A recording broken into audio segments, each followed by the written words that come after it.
Hello and welcome to the Leathercraft Masterclass with me, Phil, and in today's episode of Tabletop Tips, I'm going to be teaching you how to sharpen a grooving tool. Now this is quite a common sight with a grooving tool that has a small blade made from a hole drilled into the end of a piece of metal, and it is sharp on the bottom on one side only. Now it sharpens a little bit differently to, say, a compass race. This is a traditional compass race. This, however, doesn't have a U gouge, it has an O gouge in the end. First of all, what I'm going to do is just undo this, which is a locking collar, and remove the guide. Now I'm taking a belt blank here. This comes from an example from a recent course about belt making. And what I'm going to do is use a ruler and just remove a channel like so, okay? And try and memorize the rough angle. It's about 45 degrees, the angle that I used for the cut, because we want to mimic that during the sharpening process.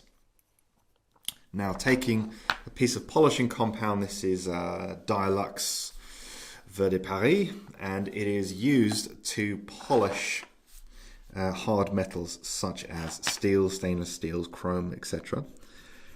And I'm just using the corner there, the sharp corner, and I'm rubbing it backwards and forwards so that wax melts and the compound gets inside the groove that I've just made. Blowing the excess, ideally not at your camera, and then just taking a damp cloth and just removing it from the surface. So what you have now is a line in there, and it's filled with polishing compound.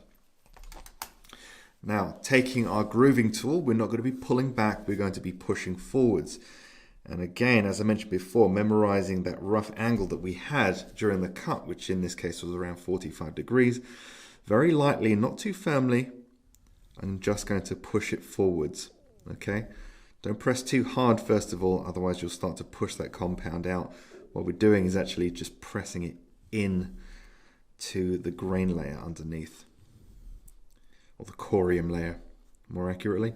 So just gradually pushing forward. And the good thing about this is we have a mirror image of the blade. So it's polishing the sides of the blade where it's sharp and the bottoms. And it's only polishing the area where the blade is sharp because that's the only area that it made the cut. So every so often when you need a little bit of a touch up on here, all we have to do is the same process, starting at the back, 45-degree angle, pushing straight forwards a few times. And that will give a really nice, devilishly sharp edge to your grooving tool. And for more information about this grooving tool, check out the caption below.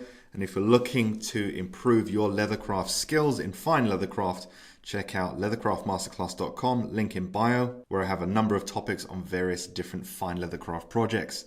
Thank you for watching, and I'll see you in the next episode.